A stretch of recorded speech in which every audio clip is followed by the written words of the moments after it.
அனைவருக்கும் வணக்கம். நான் உங்க பதகன் பேசுகிறேன். என்னோட அருகில் பார்த்தீங்கன்னா ரசவாத கலையில் மிக மிக கைத்தேர்ந்தவர், வாசியோகம் அப்படின்னு சொல்லக்கூடிய சித்தர்களோட ஒரு அற்புதமான கலையை கற்று அதுலேயும் கைத்தேர்ந்தவர் திண்டுக்கல்லை சேர்ந்த திரு பாலகிருஷ்ணன் ஐயா அவர்கள் இருக்காங்க. ஐயா பலவிதமான பிரச்சனைகளுக்கு, அதாவது மருத்துவத்தையும் தாண்டி ஆன்மீகம் மாந்திரீகம்னு பல கலைகளில் கைத்தேர்ந்தவர். நமக்காக சில முக்கியமான மருத்துவ குறிப்புகளை பகிர்றதுக்காக தான் இந்த வீடியோவில் நம்ம போட்டுட்ருக்குறோம். இன்றைக்கி பலருக்கு இருக்கக்கூடிய முக்கியமான ஒரு பிரச்சனைகளில் ஒன்றுன்னு பார்த்தீங்க அப்படின்னா கண் பிரச்சனை. இந்த கண் பார்வை சரியில்லை, மங்கலாக இருக்குது, கண் புற வளர்ந்துருக்குதுன்னு ஏகப்பட்ட 96 வகையான கண் வியாதிகளும் இன்றைக்கி எல்லாருக்குமே இருக்குது. இந்த கண் பிரச்சனைக்கு முக்கியமான காரணம் என்ன, அதை தீர்க்கிறதுக்கான எளிமையான வழி என்ன, அப்புறம் ஐயா ரொம்ப தெளிவாக எல்லாமே பொடி எழுத்துக்களை கூட அழகாக படிச்சுட்டு இருந்தார். அதோட ரகசியம் என்ன, எல்லாத்தையுமே இன்றைக்கி நம்ம புட்டு வைக்க போகிறோம். ஸோ ஃபுல்லாக இந்த வீடியோவை பாருங்கள். கண்டிப்பாக இந்த வீடியோ உங்களுக்கு ரொம்ப ரொம்ப பயனுள்ளதாக இருக்கும். ஏன்னா இந்த வீடியோவில் ஒரு எளிமையான 3 பொருளை மட்டும் வச்சு, அதுவும் உங்களுக்கு ரொம்ப ரொம்ப பரிச்சயமான பொருட்களை வச்சு ஒரு மருந்து செய்கிறதுக்கு நம்ம சொல்லி காணிக்க போகிறோம், செஞ்சும் காணிக்க போகிறோம். வாங்க வீடியோக்குள்ளே போகலாம். ஐயா வணக்கங்கய்யா. வணக்கங்கய்யா. ஐயா, எனக்கு ரொம்ப ரொம்ப சந்தோஷம். ஒரு முறையும் நீங்கள் வழக்கமாக எல்லா வைத்தியர்களும் அவங்கக்கிட்ட இருக்கிற ஒரு பிரத்யேகமான மருந்து, பல வருடங்களாக பலன் கொடுத்த மருந்துகளை யாருக்கிட்டையும் சொல்லாமல் அவங்களோட அடுத்த தலைமுறைக்கிட்ட மட்டுமே சொல்லி வச்சிட்ருப்பாங்க. ஆனால் நீங்கள் இந்த உலகத்தில் இருக்கிற எல்லா மக்களும் பலனடையணும் அப்படின்னு நீங்கள் சொல்கிறதே எனக்கு ரொம்ப ரொம்ப சந்தோஷம். நீங்கள் ஏற்கனவே நிறைய அந்த மாதிரி சொல்லியிருக்கிறீங்க. ஸோ இன்றைக்கி இந்த கண் பிரச்சனைக்கு எனக்கு பேசிகிட்டு இருக்கும்போது சொன்னீங்க, இந்த கண் பிரச்சனை இன்றைக்கி ஏன் இவ்வளோ தூரத்துக்கு எல்லாருக்கும் வருதுங்க? முன்னாடிலாம் வயதானவங்களுக்கு தான் கண் பிரச்சனைன்னு வந்தது, இன்றைக்கி ரொம்ப ரொம்ப சின்ன குழந்தைங்களுக்கு கூட வருது. இதுக்கான காரணம் என்னங்கய்யா? ஒரு நிமிஷம், கண்ணை கொடுத்த இறைவனை ஒரு நிமிஷம் சொல்லிவிட்டு நம்ம ஆரம்பிச்சிருவோம். நல்லதுங்கய்யா. ஓம் ஸ்ரீ கைலாச கம்பளி சட்டமன்னாத திருமலோக்கர சவகாசியது பலசியம் எல்லாமல்ல இறைவன் எல்லோருக்கும் நல்ல வீட்டும் நோயற்ற வாழ்வும் குறைவிட்ட செலுத்திக் கொடுக்கும். இந்த சேனலை பார்த்துக்கொண்ட என் உயிரினு மேலே ரத்தத்துக்கு செத்துவத்துங்களை மாதாப்பதா குருதவங்க சர்வ நேயர்கள் அனைவருக்கும் அந்த எல்லாமல்ல இறைவனும் பாட்டு சித்தர்புரங்களும் சகல சௌபாகியத்தை கொடுத்து நோயற்ற வாழ்வும் குறைவற்ற செலுத்திக் கொடுக்கணும் வாழ்த்து வழங்கி, இந்த எனக்கு சொல்லிக் கொடுத்த குருபாலியை வழங்கி இந்த கண் சம்மந்தப்பட்ட விஷயத்தை ஐயா அவங்க கேட்டிருக்காங்க. அதை ஒளிவு மறைவு இல்லாமல் நாங்கள் அப்போ இருந்து பரம்பரை வைத்தியர், நாங்கள் 10 தலைமுறை வைத்தியர். உங்களுக்கு எங்களால் இது வரைக்கும் கைகண்ட மருந்து, இந்த மருந்து கண் நோய் சம்மந்தப்பட்டது, அதை தெளிவாக என்னென்ன செய்யணும் அப்படிங்கிற டீட்டெயிலாக செய்முறை விளக்கத்தோடு உங்களுக்கு செய்து காமிச்சிடுறோம். நல்லதுங்க, நல்லதுங்க, சொல்லுங்க. இப்போ 3 பொருள் தான் ஐயா சொன்ன பிரகாரம். 3 பொருளில் 2 கண்ணு நல்லா தெரியும். கண் நோய் 96 இருக்குன்னு சொல்லி, என்ன காரணத்தினால கண் பிரச்சனை வந்திருந்தாலும், ஆமாம், எந்த காலத்தில் வந்திருந்தாலும் சரி, நான் சொல்லலை, சித்தர் பெருமக்கள் அகத்திய பெருமான் அழகாக பண்ணியிருக்காரு. கண் நோய் 96க்கும் இந்த மாதிரி விஷயங்கள் செஞ்சால் நல்லதுன்னு சொல்லி போட்டிருக்காங்க. அந்த பிரகாரம் எங்கள் குருமார்கள் கற்றுக் கொடுத்த வித்த பரம்பரையாக நாங்கள் செஞ்சுக்கிறோம். அதை நிறைய பேருக்கு சொல்லி கொடுத்துருக்கோம். இது ஒன்றும் ஒளிவு மறைவுலாம் இல்லை. ஏன்னா கண்ணை கொடுத்தது இறைவன். அந்த நம்மளும் அதை போய் மறைக்கக்கூடாது, எந்த இதுவும் மறைக்கக்கூடாதுங்க. ஒளிவு மறைவு இல்லாமல் செய்முறை விளக்கத்தோடு செய்யலாம். 3 பொருள் தான் நேர்களே. இந்த 3 பொருள் ஒன்றும் இல்லை, எலுமிச்சங்காய் காய் பார்த்துக்கலாம். அதை பழுத்தது நல்ல பழமாக எடுத்துக்கலாம். நல்ல பழமா? ஆமாம், இந்த மாதிரி நல்ல பழமா பெரிய பழமா பார்த்து எடுத்துக்கலாம். இந்த எலுமிச்சை பழத்துக்குள்ள சின்ன சின்ன ஓட்டைகள் நம்ம போடணும். இது கோலிஸ் எடுத்துக்கிட்டீங்களே, கோலிஸ் எடுத்துக்கிட்டு இந்த மாதிரி ஓட்டை போடுறோம். இந்த மாதிரி சுற்றிலும் ஃபுல்லாக ஓட்டை போடுறோம். நல்லா ஓட்டை போட்டு, இது கிராம்பு நாய்களை, வேற ஒன்றும் கிடையாது. கிராம்பு இது கிராம்பு, வேற ஒன்றும் இல்லை. நம்ம வீட்டுக்கு யூஸ் பண்ணக்கூடிய கிராம்பு தான், வேற ஒன்றும் இல்லை. கிராம்பு, இந்த கிராம்பை அப்படியே நம்ம செய்யக்கூடாது. இதை இதில் இருக்க மொட்டை மட்டும் நம்ம நீக்கணும். நேர்களே பார்த்துங்க, இந்த மொட்டை மட்டும் நம்ம நீக்கணும். நீக்கிட்டா இந்த மாதிரி ஆயிரும். பார்த்தீங்களா? அந்த மொக்கு அதை நீக்கணும். பார்த்துங்க, ஜூம் பண்ணி காட்டிடுங்க. ஏன்னா நேர்கள் தெரியாமல் மொக்கோட போட்டால் பழங்கள் கம்மியாயிரும். அதனால் இந்த மொக்கு நீக்கின கிராம்பு, இந்த கிராம்பை நம்ம என்ன செய்யணும் அப்படின்னா, இந்த ஏற்கனவே கோலிஸில் நம்ம ஓட்டை போட்டுருக்கோம். எலுமிச்சை கையில் பாருங்கள், இந்த ஓட்டையில் இப்படி குத்திடுறோம். பார்த்தீங்களா? இதே மாதிரி வரிசையாக நம்ம குத்திக்கலாம். ஃபுல்லாக எலுமிச்சம்பளம் பூரா இது மாதிரி குத்தி எடுத்துக்கிட்டு இந்த மாதிரி ஒரு நூல் கண்டில் ஓட்டை இந்த மாதிரி குத்தி, அந்த பார்த்தீங்களா, இந்த மாதிரி ஓட்டை போட்டுற நேர்களே, ஓட்டை போட்டு நூல் கயிறை இது கோர்த்துறோம். பார்த்தீங்களா? இதே செய்முறை விளக்கத்தோடு காட்டிக்கிருக்கான் பாருங்கள். இது மாதிரி எடுத்துட்டோம்னா இந்த நூல் கயிறு வெளியே வந்துடுது. ஒரு பக்கம் நம்ம பிடிச்சிக்கிறோம். இந்த மாதிரி பிடிச்சி இதுக்கடியில் வெயிட்டு நம்ம ஒரு கல்லை வச்சு வெயிட்டை வச்சு கட்டிக்கிறோம். மேலே வந்து வெண்ணெய் இந்த பசு மாட்டு வெண்ணெய் வச்சுருக்கோம். இப்போ செய்முறை விளக்கத்தோடு காட்டுறோம். இந்த வெண்ணெயை வந்து இதில் நம்ம தழுவி அதுக்குள்ளே தண்ணியை ஊற்றி வச்சிருந்தேங்களே. தண்ணியை ஊற்றி வச்சு மறுநாள் காலையில் தண்ணியை வந்து புது தண்ணியை நம்ம எடுத்து பழைய தண்ணியை எடுத்துகிட்டு புது தண்ணி ஊற்றணும். மீண்டும் பழையபடி மறுநாள் பழைய தண்ணி எடுத்துகிட்டு புது தண்ணி ஊற்றணும். இப்படி 48 நாட்கள் செய்த பின்னாடி 48ஆம் நாட்கள் வந்து இந்த கிராம்பை மட்டும் நம்ம எடுத்து அந்த வெண்ணெய் எடுத்து நல்லா நகுன்னு நல்லா அரைச்சிறங்க நகைகளை.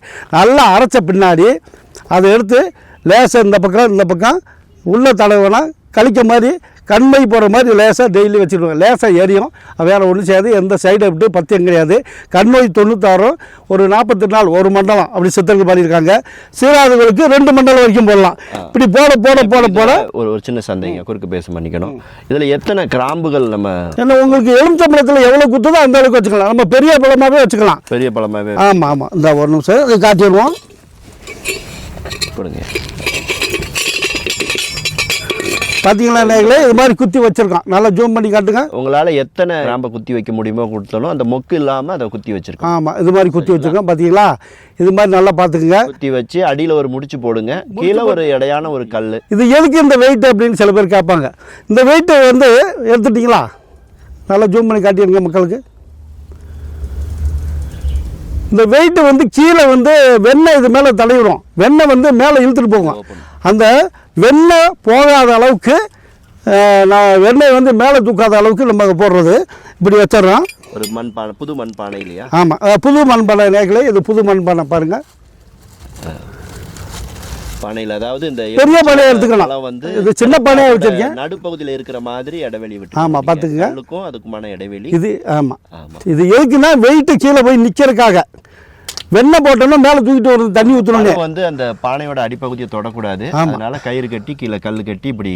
ஆமாம், நுட்பமாக நீங்கள் வைக்கணும். ஆமாம், இது மாதிரி இதுக்கு மேலே ஒரு கரண்டியை வச்சு நீங்கள் கரண்டியோ குச்சியோ ஏதோ ஒன்று இப்படி வச்சுறீங்க. கீழே ஒரு கல் மேலே ஒரு குச்சி அல்லது கரண்டி கட்டி இப்படி வச்சிட்டிங்கன்னா அந்த எலுமிச்சப்பழம் வந்து அந்த பானையோட நடுப்பகுதியில் இருக்கிற மாதிரி இருக்கும். பார்த்தீங்களா நேர்களே, இது மாதிரி வச்சிட்றோம். கரண்டி வச்சுக்கிட்டாலும் சரி, வேறு எது வச்சுக்கிட்டாலும் சரி, இந்த மாதிரி வச்சிட்றோம். இதில் வந்து வெண்ணெய் தடவுறோம். இப்போ இது பழத்துக்கு அந்த கிராம்புக்கும் மேலே வெண்ணெயை வந்து ஃபுல்லாக அப்ளை பண்ணணும். ஆமாம், வெண்ணெய் அப்ளை பண்ணி விட்டு பார்த்தீங்களா நேர்களே, இதில் வந்து தண்ணி ஊற்றணும். இது வந்து சுத்தமான பசு வெண்ணெய். சரிங்களா? தடவிட்ட பின்னாடி ஊற்றிக்கலாமா? ஆமாம், முதல்ல தடவிக்கோங்க. ஏங்களே, சுத்தமான பசு வெண்ணெய். இந்த வெண்ணெயை வந்து அப்படியே அதுக்கு மேலே வந்து பூசணும். மெதுவாக பூசுங்க. இப்போ நாங்கள் வீடியோ எடுக்கிற இடம் கொஞ்சம் சீராக இல்லாததுனால கொஞ்சம் சிரமமாக இருக்குது. நீங்கள் வீட்டில் பொறுமையாக உங்களோட கிச்சன் டேபிள் மேலேயே வச்சு கொஞ்சம் கொஞ்சமாக அழகாக பூசி இது பண்ணலாம். ஆமாம், அந்த எலுமிச்சையும் கிராம்பையும் சுத்தமாக நம்ம கவர் பண்ணிடணும். எங்கேயுமே அது தெரியாத அளவுக்கு கொஞ்சம் கொஞ்சமாக இது பண்ணுங்கள். இப்போ வீடியோவில் நம்ம அதிக நேரம் எடுத்துக்க முடியாதுன்றதுனால நம்ம கொஞ்சம் அவசரமாகவே இதை பண்ணுறோம். உங்களுக்கு எப்படி இருக்கும் அப்படின்றத தெரியப்படுத்துறதுக்காக. இந்த முக்கை நீங்கள் ஏற்கனவே எடுக்கிறதுனால அந்த வெண்ணெயும் வந்து நல்லா பிடிச்சிக்கிடும். இப்போ நம்ம வெளியே வந்ததுனால வெண்ணெய் கொஞ்சம் உருகின மாதிரி இருக்குது. நல்ல பதமான இதில் வச்சுருந்தீங்க, குளிராக வச்சுருந்தீங்க அப்படின்னா அது நல்ல மேலே அப்படியே க்ரீம் பூசின மாதிரி ஆயிடும். போதும். சரிங்க, அவ்வளோதான். எடுத்துக்கங்க. இல்லை தண்ணி ஊற்றி இந்த பானையில் இப்போது நம்ம தண்ணி ஊற்ற போகிறோம். தண்ணி ஊற்றுங்க. எவ்வளோ தண்ணி ஊற்றணும்? தண்ணி ஃபுல்லாக ஊற்றணும். பானை ஃபுல்லாக தண்ணி.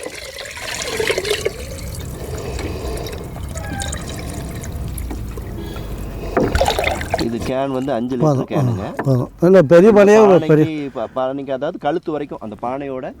இப்போ பாருங்கள், எலுமிச்சம்பழத்தில் ஊற்றி ஓட்டை போட்டு அதில் மொட்டு நீக்கின கிராம்பை உள்ளே அமைச்சிருக்கோம். அதுக்கு மேலே பசுமாட்டு வெண்ணெய், வேறு என்ன வெண்ணெய் போடக்கூடாது, பசுமாட்டு வெண்ணெயை போட்டு அது கீழே இந்த கல் எதுக்கு கட்டியிருக்கோம் அப்படின்னா, கல் வந்து இப்போ தண்ணிக்குள்ளே விட்டோன்னே வெண்ணெய் வந்து மேலே தூக்கிட்டு போயிடும். ஆனால் இந்த வெண்ணெய் வந்து தண்ணிக்குள்ளே இருக்கணும். அதுக்காக இந்த வெயிட் கொடுத்துருக்கோம். இப்போ பாருங்கள், உள்ளே விடுறோம்.